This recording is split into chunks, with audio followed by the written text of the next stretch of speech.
Welcome to another edition of Tuning In with Bob Lancer and Dr. G. That's me. I don't know why I make a joke every time, but my name is kind of funny. I don't know. I don't know. I just love hearing it. Doesn't matter.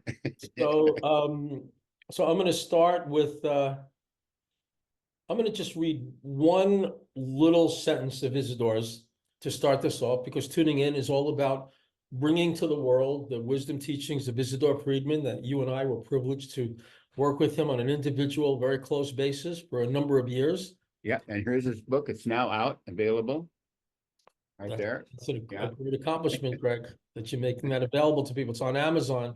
Maybe we'll talk about that. We'll have that in the description. Yeah. So this is a very simple little statement, and I think it's going to tie into our work with general semantics this evening and how that fits into Isidore's teaching. And here's the sentence. And I'd like to maybe you see how do we bring that into application in daily living? Okay. And this comes from his Wisdom Book 2. Okay.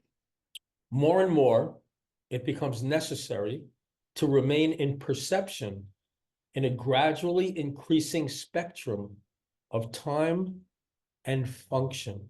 Mhm. One more time. More and more, it becomes necessary to remain in perception. And that's what we're going to have to establish a referent for, not a definition of, but a referent for. We'll talk about the difference between those essential, important difference.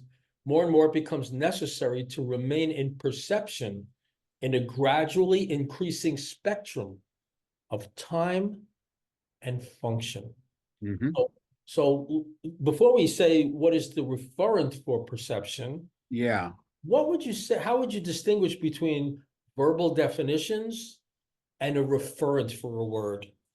Well, a verbal, to me, based on reading Korzybski and working with Isidore Friedman, to me, a definition is, if you look in a dictionary, they have definitions, okay? And they're somewhat fixed, and they don't really give the full spectrum of how the word can be used, because it depends on the context. So a person can say to me, I really don't like that red tablecloth. And I go, what do you mean red? Looks blue to me.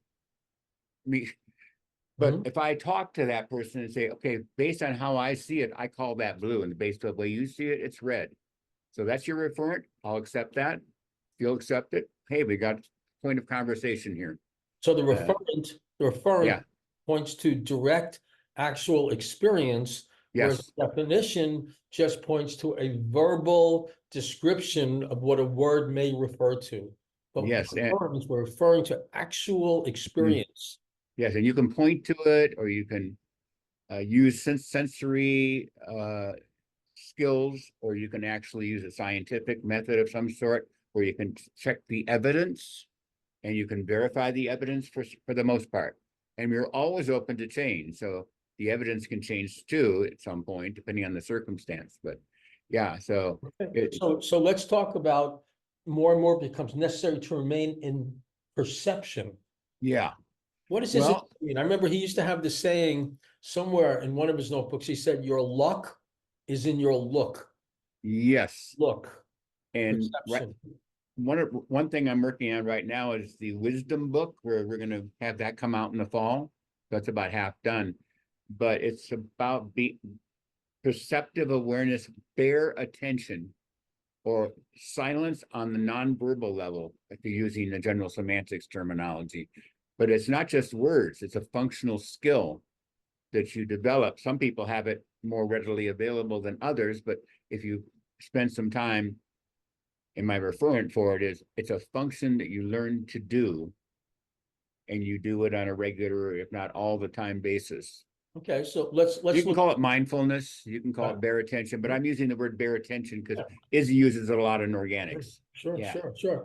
So I would refer the referent I would point to would be directly observing your present moment experience, directly observing what is happening rather than mentally verbalizing it or interpreting it or thinking about it, but to the direct experience. Like right now, everybody viewing this, take a moment and just be aware. Just notice the present experience that you're having.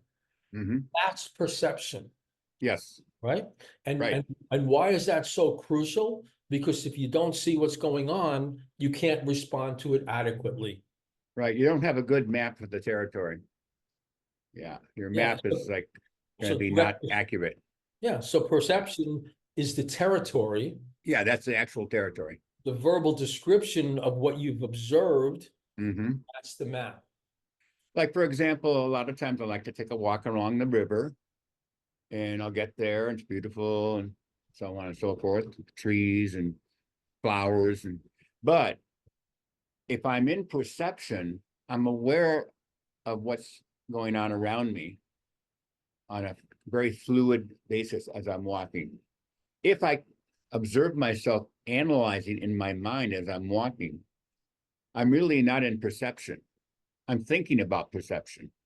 I want to be in perception, but I already forgot to be there.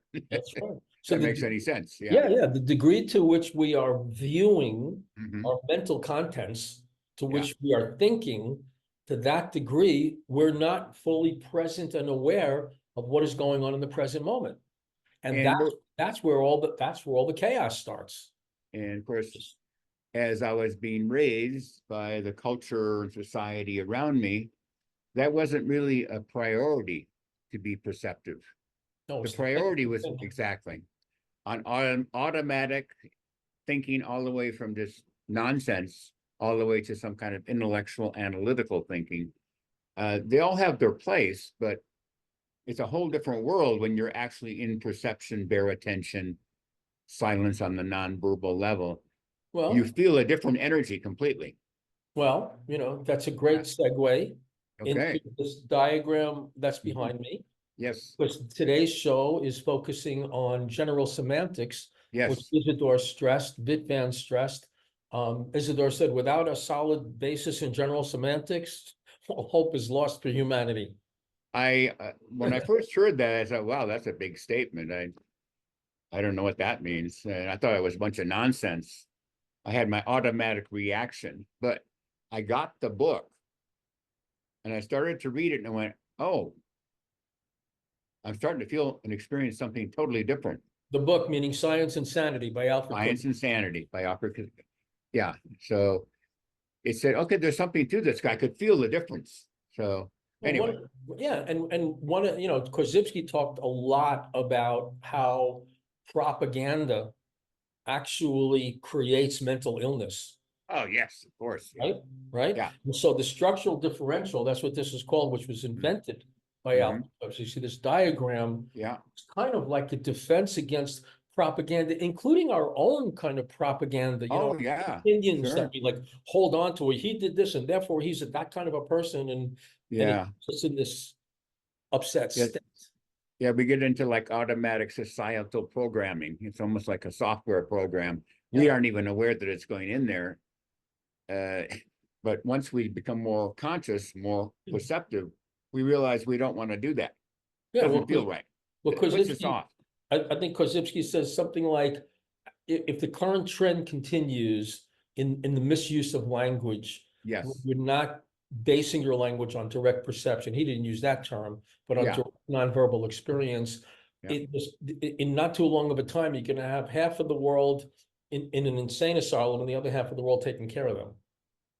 That was his prediction. I know I shouldn't laugh because it's kind of horrific, but now. It sounds, exactly.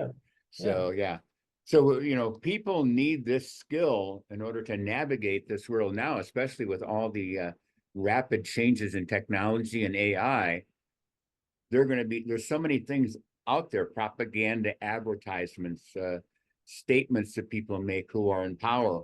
Unless you have this skill, you're going to get. Who are in power, quote unquote. Yeah, exactly. Because we got the power. Right. So, power's within us. That's right. So if we don't have that skill, people are going to fall for all kinds of things that make no sense and lead to the chaos that you mentioned. And the complete, it's just not a healthy. The breakdown of human relationships. Yeah. Damage to the mind. My own sense of it, I have gotten the opportunity to witness a number of people suffer from dementia. Oh, wow. Watching their personal history, their emotional and mental history, how they would get all identified with words and ideas and stop Yeah. looking and paying attention to how they're functioning. Mhm. I feel that there's a direct connection between the misuse of the brain through poor semantics and the onset of something like dementia. Makes sense to me. Yeah. So Yeah. I also find it interesting, years ago when I was doing a lot of the parenting, conscious parenting stuff, the big thing that was going on then was called ADD. Oh, okay. What does ADD mean? Attention deficit disorder. People not paying enough attention. Yeah. Now we have something called artificial intelligence. Yeah. Fake intelligence is not just creating images on a screen. It's people pretending or seeming to be intelligent, but they're not really functioning in an intelligent manner. Right. And I've actually asked AI several questions like, are you aware? No. Are you wise? No, that was something that would be different. That would be, they had the right wording. Somebody programmed it in a way that goes, yeah, wisdom is different than just knowing intellectual facts. So, yeah, Yeah. it doesn't really perceive. It's not on the perceptive level. It's a reflection of the verbal level in a scientific context, something like that. We don't want to get off on AI, but the idea is there's a lot of this we have to But discriminate. we want authentic intelligence. Exactly, authentic intelligence. Authentic And intelligence is how to function effectively in daily living. yeah, and then when you're in perceptive awareness, bare attention, whatever you want to call it, mindfulness, you notice what you need to notice for the most part. You can see there's a situation there that may not be really healthy or energetically draining or very positive, where you bump into someone and there's a nice exchange of communication and talk and a camaraderie and information. I bring my little notebook with me just about everywhere I go because people can say amazing things that they know from experience that are like, thank you, I'll write that down. What's the name of that movie again, or whatever that documentary was? So yeah. Yeah, or I'll be having a conversation, let's say, with a client or a student, and I'll say, so tell me, what are you really feeling? And the first response will be, I don't know. Now, what do we learn from general semantics? Before responding, look. So I would ask them, how do you find out how you feel? Yeah.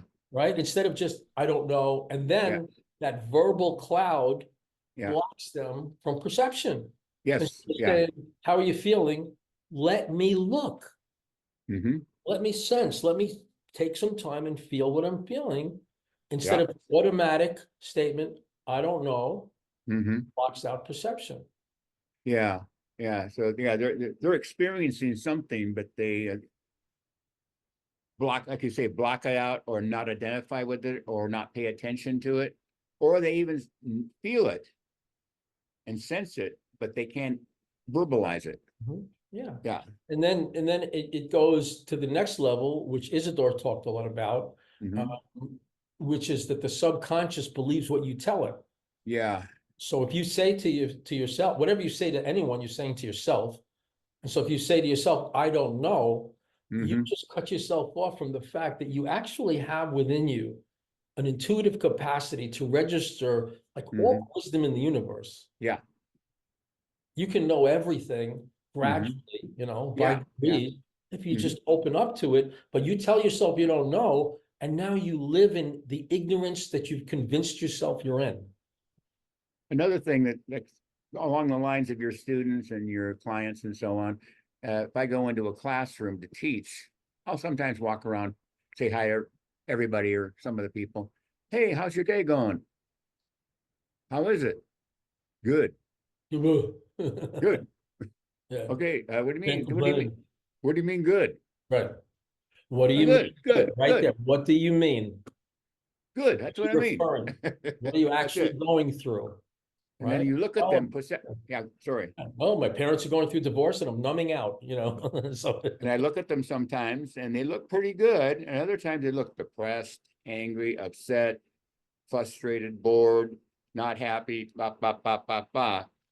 But you really, they're not in touch with it. similar to what you were saying, Disassociate. or they don't want to look at it or feel it. Okay, so why don't we take a look at this invention? It's called the structural differential. This essentially sums up what general semantics is really all about. What is it, like a 600-page book or something? And At least. At least, yeah. And it's all right here on the structural differential. An And there's invention. there's a YouTube video that talks about why he invented that. If people want to look at it, they can find it. It's very easy. But anyway, Korzybski on YouTube. Sure. Yep. Okay. on YouTube. Okay, so when we talk about perception, you know, the title of our show is Tuning In. Yeah. So to me, we're really talking about the parabola, that first level there. Yeah. Right? Yeah. So why don't you talk about that a little bit? Well, okay, that would, according to the language of general semantics, and different systems have different words, it's the nonverbal level. And he talks about when you learn to be on the nonverbal level, silence on the nonverbal level, you're being in perceptum, and you're experiencing directly the symbolism of the parabola energy world, if you want to put it that way. Energy world. And it's very vast. That little line up there, it's yeah. At the very top, it goes on forever. That symbolizes going on, you know, for endless amount of time and space. Right. That's why he has a little wiggly line up there, according to him. Yeah. Yeah. And so if we're looking at, let's say we're looking at a cup. Yeah. Okay. So I just went to the verbal level right away. I called it a cup, right? Yeah. Yeah. But as we go into perception of the cup, what the parabola represents is the fact that this is actually infinite. Yeah. Oh, yeah. Yeah. There are an infinite number of details. Yeah. It's totally connected to the infinite universe. There's no actual separation. This is one aspect of the infinite whole of which it is a part, not a separate. And one of an exercise along those lines that Wittmann would use with his students would be, tell me all about the cup. I don't know if you read that section, but Sure. And they eventually, after some people go on for a little bit of time, you know, it's blue, it's 7.5 inches high, and then pretty soon they have a paragraph or two, and then he said, "Is that all?" And then they'll say, "Oh yeah, that's it." And then he goes into a long thing about the submicroscopic level, atoms and molecules, and so on. I mean, and you can go on forever. Okay, so what you just brought up, which will help us to understand the parabola more, because that's what really tuning in is all about. That's the energy level. Yeah. Is the first disc here. Yeah. The circle there. So the circle below the parabola, the first circle represents what you see. So as you look at this image, right, you're on the first order of abstraction. Yeah. Right? It's called an abstraction. Because the parabola represents the infinite energy system that this is, right? Yeah. And then we have the strings that are coming down that are not connected to the circle. Right. And what that's telling us is that there are energy influences, energy frequencies that do not manifest on the physical level to our eyesight. Yeah, exactly.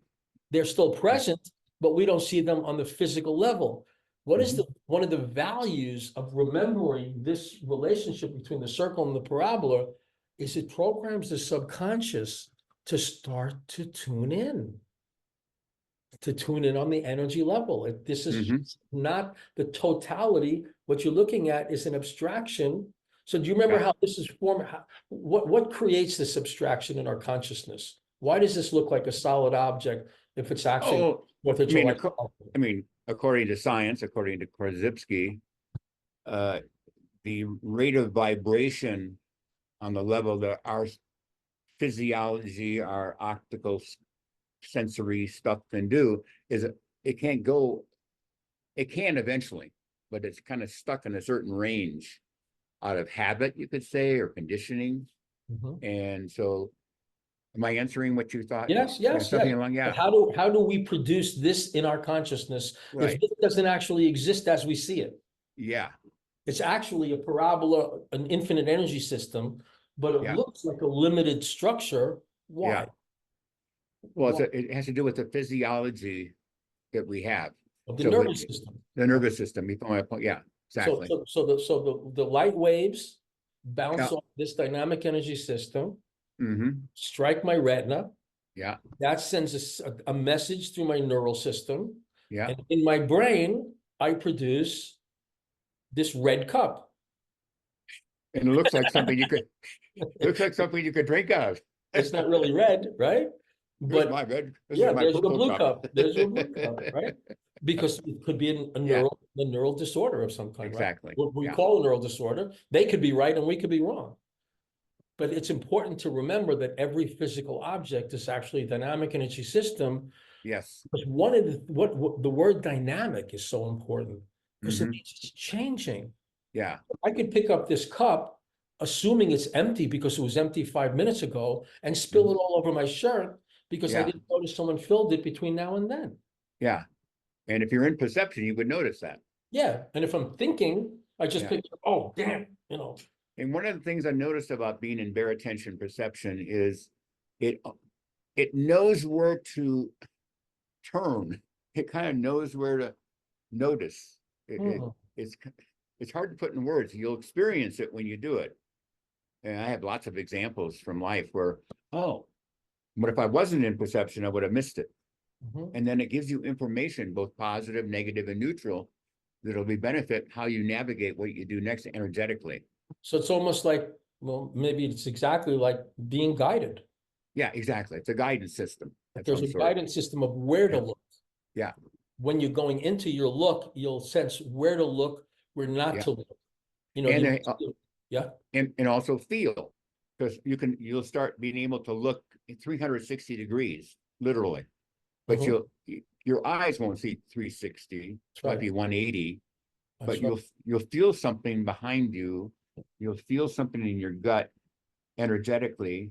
Everybody will be different how you feel that, but that's giving you direct perception information energetically about whatever environment you're in, or not even a physical environment, distant environment too. Well, I think it goes farther than that in the sense Oh that yeah. once you start opening up to those feelings of vibrations, again, Mhm. presented by the parabola, you can start feeling the difference between like making contact with higher levels of consciousness. Higher Right. wisdom can come in. You can tell when Mhm. you or someone else, like it always appeared to me, Isidore, whose teachings we're talking about, was connected to something higher. I remember one time, I said to him, what is your purpose? And he said, I'm a bridge Okay. between the higher levels of the higher ordering forces and Yes. the plane, and to bring those higher teachings in, Yeah. right? And so Yeah. as you practice living in that perception, you can tell when you're getting messages from above, you can tell when you're Mhm. getting messages from below. You Yeah. can feel the hate, the vitriol, the stirring of the animal passions. Hmm. What happens is the animal passions get stirred up is represented here. Hmm. Yeah. Now, do you recall, because I know it's been a long time, do you recall what this represents, the circle next to this whole system? I don't remember. I remember when you mention it. Right now, So I'm not sure. this represents the animal level of consciousness. Oh, like the copying animals in our nervous response. Yeah. Physical is all there is. Yeah. The obvious five physical senses Yeah. portray the totality of reality. Yeah. It is nothing else. And there's multiple other sensory abilities that we have. Yes, other sensory abilities. So we have the ability to abstract. So the first thing that happens is we have the energy system, right? So Yeah. this cup is actually an infinite dynamic energy system. Mhm. Then we go down to the first order of abstraction. And the fact that we can distinguish between the two, Mhm. Korzybski says, is what makes us human. Yeah, exactly. That in and of itself raises our level of functioning Mhm. above the animal human. And we Yeah, can we're- start making rational, loving choices that contain the whole. And of course, he would run into this issue, and I run into it too in academia too. Man is an animal belief system. Right. Well, he said, no, we're not an animal. We can be human if we are consciously abstracting, being aware, being perceptive in the moment, The whole different order and of being. Yeah. and we're part of the time binding. He talked about time binding issue, which That means was one generation or one group of people or one parent to a child or a teacher to a student passes information down through time.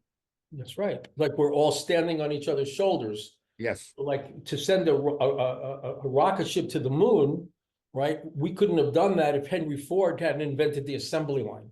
Right. That's right. Right. Yeah. And that assembly line wouldn't have happened if Newton didn't discover calculus and, back. Yeah. Just that's the time binding quality of humanities, Right. learning from past experiences, right? Yes. But yes. not dogmatizing. Yeah. Well, that's why he would often emphasize the importance of dating something. Science 1933 he referred to, which was when he wrote the book Science and Sanity. But he said science, things change. So what we're learning today, science or whatever you want to call it. We have science in 2024. 2024. It's not fixed. That's right. What he gave us was the importance of being linguistically accurate to the actual factual reality. Yeah. Like people say, oh, it's just science. Who wants to get so, picky about? Well, because when you start dating things, you're programming your subconscious to pay attention to what's happening now instead of expecting it to be the way it was, like a parent talking to their kid as if he's 6, when he's 56, Oh, yeah. Mine's not quite that old yet, but he's getting there. Yeah. So what have you found the value of linguistic accuracy to the facts? Him and Isidore Friedman, they called it language that is structurally aligned with the facts. Yeah. Language that is actually oriented to the facts. Like he would say, he's not a human being, he's human being one. Yeah. He's one human being at this moment, and in another moment, he's going to be human being too. Yeah, it goes on to infinity. So what's the value? Because now we're getting down to what's called the second order of abstraction, which is words. So we have the dynamic energy event, the physical representation in my mind of that event, and then my verbal description of that event. The word's not the thing. So why do you think it's helpful for us to be linguistically accurate about the connection between these two facts, the dynamic energy system and the physical world? Well, it leads to sanity, which is the part of science and sanity. Ooh. In other words, you're sane in the sense of being balanced, more or less, dynamically balanced, and willing to you mentioned before, keep looking, keep being in the moment. Don't just stop. Make that part of your function every day. It's just part of your day-to-day life. And so the value becomes and then you tend to attract different circumstances, higher quality energy, inspiration, joy, happiness, et cetera, wisdom. And so it leads to all of these other natural byproducts of that improve your life. So that's valuable. And the ability to solve every problem mathematically. It's emotional. It's just you lay down the facts, you look at the facts calmly, clearly. It's like doing a mathematical equation. Exactly. And in that level, and Korzybski talked about when a person is doing math accurately, the nervous system is functioning optimally. Yeah, exactly. Because they're just actually looking at the facts, finding the sequence of steps to move toward a solution. That's one definition of sanity. Insanity is making problems bigger. It's describing some of the classes I was used to teach, because I did project-based learning most of the time. And quite often I would have engineers in my class who are undergraduates, and I would have groups because they understood they do projects when they go to engineering school. A, B, C, D. They work in teams too to solve whatever it is they want to do. And then as long as I had an engineer in each group, they kept things functional, step by step order. We have to finish by this date and time, December 12th, 2022, whatever it was. So it was always good to have an engineer, and they're just oriented that way more. Mhm. Now, of course, there's other factors, but yeah. Yeah. Isidore used to use the word, do you remember he used to play around with letters and words, LAF? In all LAF. things, LAF, I don't recall that, no.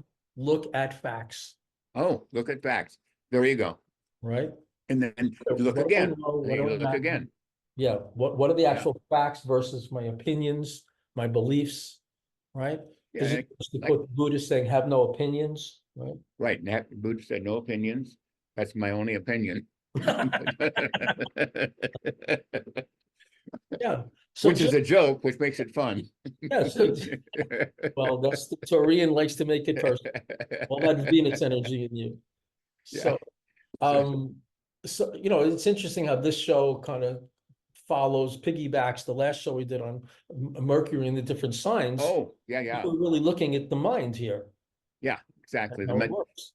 And when you become functional, you have a functional mind. It's a beautiful tool.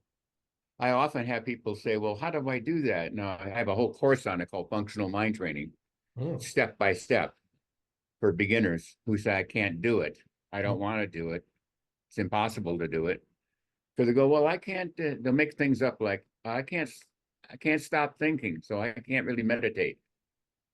And so on and so forth. So again, verbal blockage, semantic reaction that creates a blockage in the ability to actually do something rather than go through the process in time to discover what that is for you.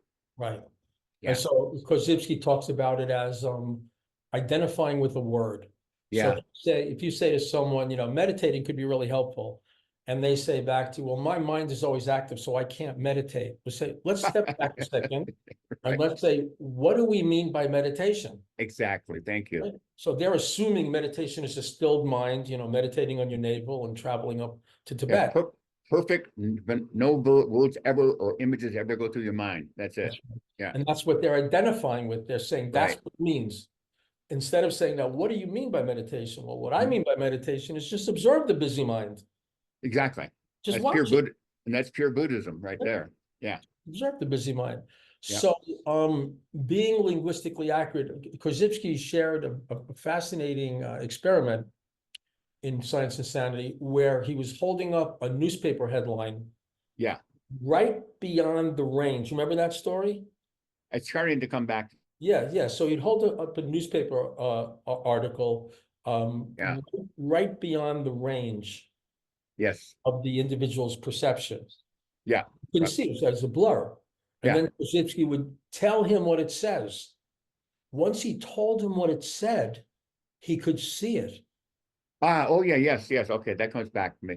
And I've seen other experiments like that too. So accurate verbal description can help you see more of what's real. Because a lot of reality. When we're living inside of our own fixated, I don't know what you want to call it, mind frequencies or something, or subconscious negativity or programming, we see what we think we want to see, even if it's not there. We'll make it up because it fits our image, our fixed habitual image that really is not based on nonverbal perception. Just bias. Unfortunate. Yeah, exactly. And it's so fixated, they'll fight and die for it. He talks about war in the book. Yeah, people will fight for something and kill each other over something that has nothing to do with anything. Well, really. you have right now going on, like different people have different reference for the word America. Oh yeah, exactly. Right? Or American, right? Or Christian or Jew. Yeah, they're all loaded high order. Yeah. High order abstraction words. Yeah. Okay, well, that leads us to the next thing. So now we go from the energy level. Yeah. Right? So this cup is a dynamic energy system, an infinite aspects to it, infinitely valued. Yeah. Then we have this limited perception of it caused by our nervous system. Yeah. Then describe it. It's a blue cup. It's contains a certain amount of water. Then we go to the next level, which is inference. And we say, I could use that cup to get some water to take a drink. Right? Now, if I haven't really examined the cup closely, it may have a hole in the bottom. Yeah. But actually, that's a false inference. I may not be able to use this to take a drink. It might fall out through the bottom. Yeah. Right? So we have the verbal description, then we have the inference from the verbal description. Mm-hmm. Here's where I have seen a tremendous amount of problems in relationships, Oh, yeah. particularly in the workplace, Oh, where yeah. people don't seem to have the patience to communicate accurately. They say, I want you to go get me that hammer over there. And so the person will say, which hammer? Right? Or they'll say, over there, over where? Right? Are you freezing or are Right. we Right. reconnecting on the internet? You're freezing on your end, at least from what I'm seeing on the nonverbal level. Okay. But now it's back. So keep going. Yeah, from my Yeah. level, you're the one who's freezing. Oh, there we go. We're two freezers. Right. Yeah, but we can also have people would argue, no, you're freezing. No, no, you're Exactly. freezing, right? So we're demonstrating the structural differential by freezing. That's right. That's right. That's right. So one of us, so from my perception, you freeze. Yeah. From my perception, I freeze. Right. And that goes what Korzybski called non-Aristotelian, because both can't be true. Right. Right? Yeah. If you're the Right. only one who's freezing, how can I freeze? Yeah. And of course, what I was applying some of the general semantics when that happened. I could feel a little bit of, a little anxiety. But I went into this, what they call the thalamal cortical gap. Ooh. Pause, Mhm. gather information.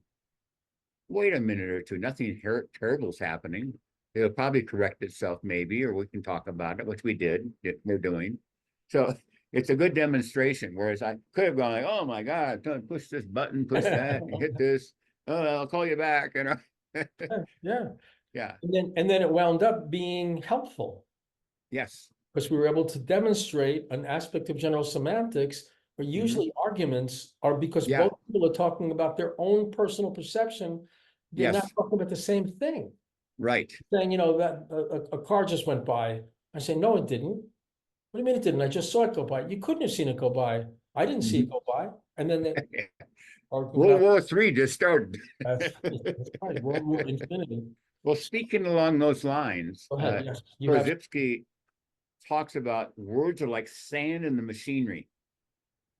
So I got an engineering mini description of sand in the machinery. And and when you do apply yourself through science and sanity and general semantics, you'll have less sand in your machinery. I'm telling you that now. You'll have to test it for yourself. But when I did, I said, oh yeah. So I'll just read what it says here. It's a metaphor. The effect of sand in a machine depends on the machine itself. Here are some possible scenarios. Sand in gears or bearings. Sand can cause gears to grind and bearings to wear out prematurely. This can lead to increased friction, noise, and eventually failure of the machine, which you referred to insanity or dysfunction. Sand in electrical components. Sand can conduct electricity. And then the final thing is sand in valves or orifices. Sand can block valves and orifices, preventing fluid or gases from flowing properly. This can reduce the performance of the machine or even render it inoperable. So again, a nice metaphor. He used that off and on throughout the book. Not those exact words, but sand in the machinery. Yeah, so sand in the machinery of human relationships. Yes. The misuse of words. Identifying with certain words, like this is what it means, this is a blue vase, and someone comes with a whole different shape, an abstract, well, this is a blue vase. And then they can fight about it, right? That's in the machinery. One of the beauties of what you're talking about in terms of experiential level for me is when I come across a situation like that, where a person is so vehement and so right sounding, I can 9 times out of 10, I'll never say all the time, but that's an all-in statement. I'll notice it. My first conditioning instinct is to, well, wait a minute. No, I got to put my foot down here. That's a red cup. And now what I do is I generally speaking go, oh yeah, I can see your point. Makes sense to me. What else can you tell me? So inviting more of a possible communication rather than fighting over it, because it's a literal energy you're going to feel. I mean, you're going to feel absolutely this person's like And I'm sure I do. People hear me and they sound like, that guy thinks he's right about that. I don't know. He's nuts. He's talking about astrology. You got to be kidding me. Right. You can So feel it in the air, identify, Yeah. right? Or when I had a conversation with someone who called himself an atheist, Ah, and I said, well, please describe to me yeah, the God you don't believe in. And I said, that's because too I'll bet you I funny. don't believe in that God either. Yeah, exactly. That's too funny. You know what Bitman used to say to people like that? He would say, like, now, what power do you not believe in God? Right. He said, that's God. That's God to me. Yeah. That's the And power. it really didn't convince too many people, I don't think, but at least it sounded good. No, and I don't, It was functionally true. yeah. And we don't want to, we don't want to fall into the trap of No, proselytizing. no. Everybody has a right to go through their own That's right. dirt process, become a seed, to Yeah. sprout and be a flower someday, whatever that is. It goes Yeah. in cycles. Yeah. They We're got all it. learning. We're all learning on different levels. So yeah. Isidore used to say, at the end of every rainbow is a pot of gold, and beginning of the rainbow is a pot of shit, and you got to get Yeah. to get to the gold. Yeah. And when he would say that, I would think about the mythological story of the scarab beetle rolling itself up in a ball of dung. Oh. And then 30 days later, a solar cycle, it's reborn. That's my association. That's my association. Yeah. The corruption of the psyche. Mhm. And so these inferences that we make can go on forever. You can say, like, Oh, yeah. this cup is a dynamic energy process. Then the circle represents the cup that I see. The lines the strings that connect the parabola to the circle, Yeah. right? That represents the energy vibrations that my eye is picking up when I see it. Mhm. Then we go to the verbal level. It's like a tag, like a price tag. He's shaped it. And Yeah, then we yeah. have the word cup, right? Mhm. But if I say if I say I have a cup on my desk, and if I didn't show you the cup, there's no way you would imagine this is the cup I have on my desk, right? Well, I don't know. Maybe No, you, I'm just kidding. No, it matches I'm your just kidding. shirt. I think you knew it was going to be this. I'm You kidding. wore that No, shirt on purpose. I think this one matches my shirt better. No. And then we draw an inference, like you might say, well, that's Yeah. obviously Bob's cup. Bob owns that cup, right? Yeah. May or might not be true. Might be Right. somebody else's cup. And they say, since Bob owns that cup, I bet you his favorite color is blue. You start making up a whole scenario. Yeah. And then, Yeah. so it's his birthday tomorrow. It's not really. It's his birthday Yeah. tomorrow. I'm going to buy him something blue. Mhm. And then you buy it because I think he'll like it. And Yeah. it Yeah. just goes on and on and on. And then you give On it and on. blue, and I have a traumatic reaction because someone used to wear a blue shirt who beat me when I was 9. Mhm. Yeah. Wow. That's That didn't actually me, happen, but the me whole too. I had that same thing. No. but the whole thing. And so the value of practicing this, having this in front of Yes. us Yeah. is what allows us to be accurate Mhm. and perceptive Yeah. so we can function well in business, in Mhm. marriage, in Yeah. parenting, in our own health choices. Yes. It Yes. goes into all of it. Yeah. So It's a wonderful skill that starts to build and become part of your day-to-day life. And it sounds a little weird if you're not into, you've never heard of it before, although it's been taught in academia in different places. But when you actually do it, not just think about it, not just hope, get the book, read a page, stick with it for 3, 4, 5, 6 months, a little bit. Watch a couple of videos from Bitman or a couple of videos from Korzybski, anything to kind of get you nurturing on that and actually getting skilled. It's a form of freedom. I noticed as a writer, my writing improved dramatically when I began to integrate. You could be explicit. You can be more explicit and even use implications better. But it's interesting if you turn that structural differential upside down. Yeah. To see a lot of what's going on in the media. Oh, definitely. Oh, yeah. Why people are so deranged and emotional and upset and thinking that someone outside of them is the problem for what's going wrong in their lives. And that Yes, they've got to do something about them rather than themselves right.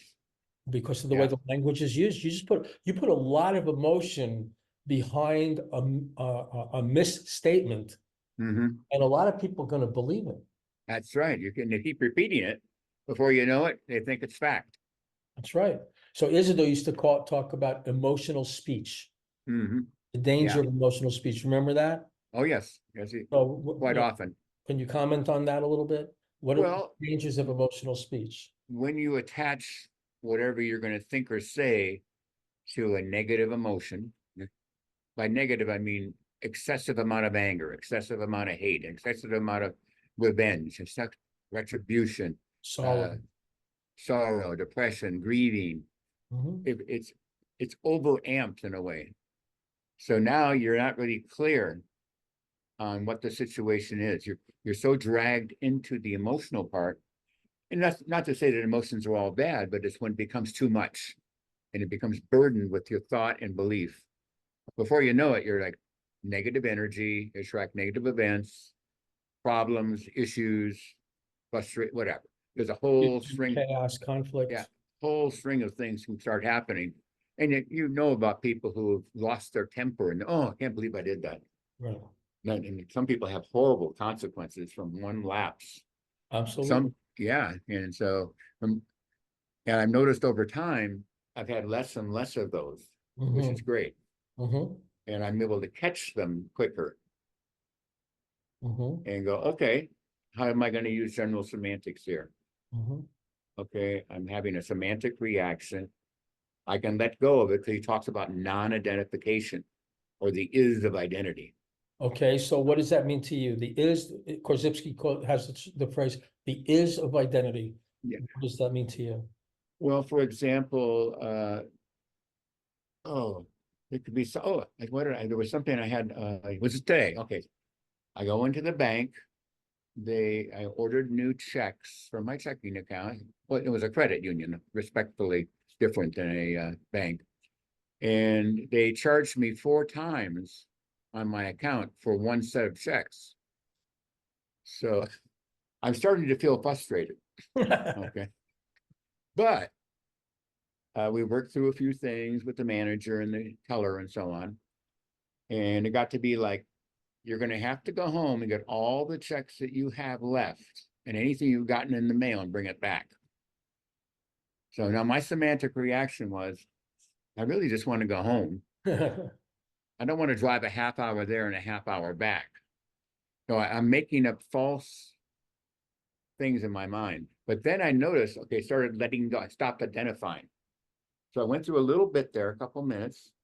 Fortunately, I didn't get out of control. I wasn't yelling at the manager or anything. I might have done that 20 years ago, possibly. I started letting it go. Oh, it's not an emergency. And these are things I'm telling myself. These are people not trying to attack me. Then I had a thought like, you've been going to this bank for credit union for 25 years. Anything gone wrong? Not really. So it's a glitch. Let's see what we can do with this frustration. Let go, let go, let go. Long story short, okay, I drive home. I drive back. Every single light was green going home. Every single light coming back was green. They said, did you go home? No, I did. I mean, I got the stuff and I brought it back, but I was very fortunate because I hit all the green lights. You know what that feels like when you hit the green lights. And it was fine. If it did, it was fine too. But it just happened to turn out, I think partly because I didn't identify. Right, It wasn't a big problem anymore. I'm right. just in the moment more. That's right. Am I giving like an example that makes Yeah, sense? yeah, it is, it Okay, is. good. Yeah. Yeah, I think another, demonstration of it, the simplest and most ubiquitous or universal one would just be the fact that whatever you say a thing is, it isn't, That's right. right? Like you say, Yeah. well, like this is a gold pencil. Hmm. And you say, well, whatever you say it is, it's not a gold pencil. A gold pencil is words. Yeah. Yeah. Yeah. Exactly. Now, And of course, in order to experience what this is, I got to go nonverbal, mhm, touch it, look at it, smell it, use yeah. it. That's what it is. Yes, and then you can go submicroscopic. You Yeah, go macroscopic, yeah. you know, so, It's interesting, on the same page, I just happened to notice, oh, yeah, I want to read this part to you and see how sure, perfectly it fits in. This is like all green lights here. yeah, Isidore says, begin also to watch, to become very conscious of, A, when your voice starts to heat up and become higher pitched. hmm B, when you speak too fast, Mr. Aries, when you speak too fast, hmm too intensely, too positively, too negatively, too much. And C, unconscious and dispersed speech. yeah. What do you think he means by dispersed speech? Years, in my opinion, from my view, it's speech that goes in very haphazard directions. Suddenly they're talking about the social media page they were looking at, but 3 seconds later, but later I'm going to go stop at the grocery. I'll get back to the thing, and then you know what? I'm thirsty. I mean, Yeah, it's the yeah, or mind. they It, say, yes, it just someone jumps said, around like a monkey, like a rabbit. Yeah. exactly. Yeah, it's like someone will say to you, what do you happen to know what time it is?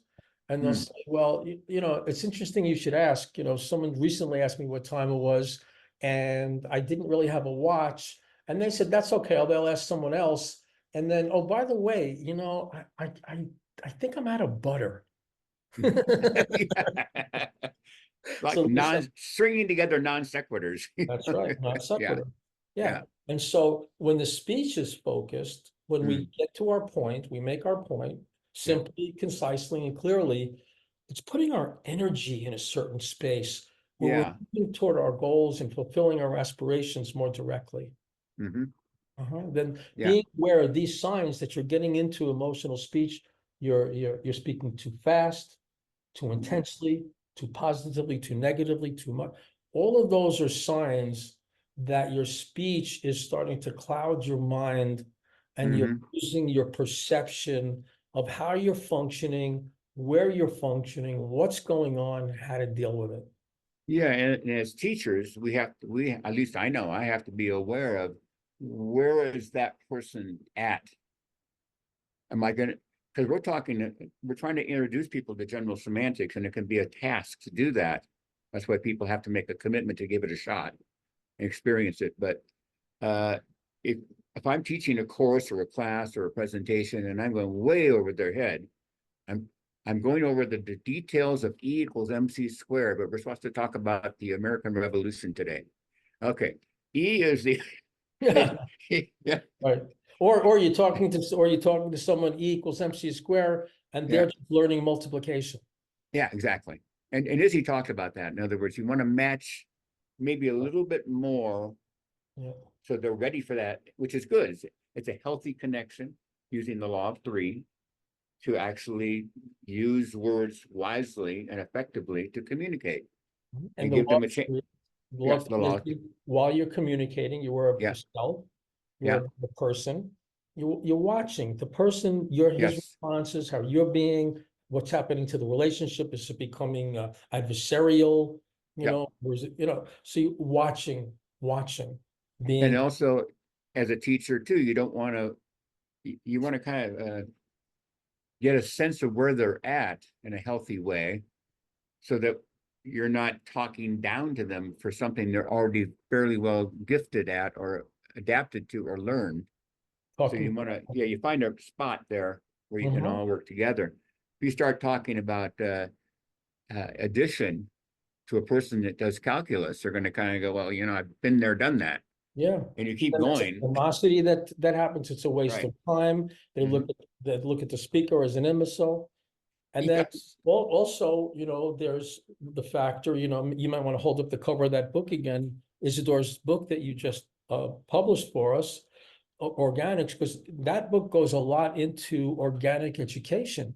Yes. And Exactly. so when when you're communicating these deeper principles, like this talk that we're doing today, this Yeah. show on general semantics, a vast subject, what we're doing organically is just planting a seed, Yes. Right. just planting a little seed of some higher understanding so that we can all function more effectively. And it's so different than like metaphysicals classes and teachings where they get all inspired. This came from the angels. And, you used to have a lifetime in Lemuria, and now it's, it's like, whoa, wow, having all these reactions to the words. And it's High like, order abstractions without a referent reality. yeah. And are you able to push a cart in a grocery store without bumping into somebody? Yeah, exactly. Yeah. All right. Very good. Yes, I like that a lot. Well, I guess we have come to the end of our tuning in episode. Let me double check that. Went pretty quickly. Whoa, wow, that's amazing. An hour already. Time flies. Well, we're obviously having a lot of fun. Oh, yeah, it's fun. It's great to share. And we want to get the word out for Isidore's work because it's fantastic. We're in a world now where wisdom is necessary.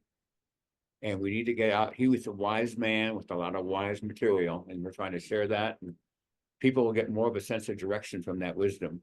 Yeah. And you're not going to get it from AI. Artificial. No, we want authentic intelligence. Authentic intelligence. And just wisdom. Going over the structural differential, I think is a great protection from. Oh, yeah. It'll integrate into your consciousness day to day as you work with it. So it becomes almost like, I don't like the word automatic, but part of what you do, like a person who learns how to play the piano. Yeah. At first, then after a while you go, oh, that person's just doing it. Yeah, because they went step by step. And when you integrate it in, it's fantastic. You'll apply it to every relationship, every situation. It'll just pop up and be there. Including self-talk. Yes. Like if I start telling myself I'm no good or this. Yeah. Just an opinion. Exactly. Those are just words. I don't know that that's true.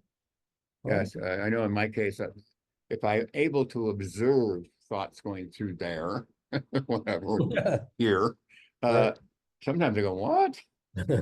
I'll actually do that. I'm inside, I go, what? What? I don't even want to think that really, but okay, whatever. I'll see you later. Better to do that inside than outside because people. Oh yeah. So Greg, here we are at the episode 9. What words would you like words of wisdom?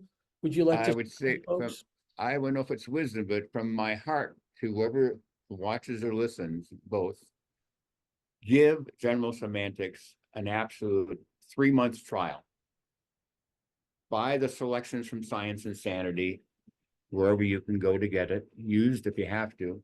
This is the one I use, but and don't get discouraged. Stick with it. Read a page a day for 6 months or something, but give it a full shot. And you can go online and see different people who are experts in general semantics. Maybe you like that too. You can go to YouTube and watch a video of Bitban, or maybe it's Korzybski or one of Korzybski's students. But that is the so-called, I don't like the word Bible, but the source for his wonderful work. And see how you feel after 3 months. I'm almost willing to bet you're going to go, whoa, this feels different and good. Yeah, it has an impact on the nervous system. Yeah, it really does. Very healing. Well, thank you, Greg. Oh, yeah, thank you. And, as always. We'll talk again next month. Stay in touch. I love your structural difference. That's beautiful right up there. Yeah. Yeah. Adios. Adios, amigo. Until next month. Hasta luego. Thank you, everybody, for joining us. Yep.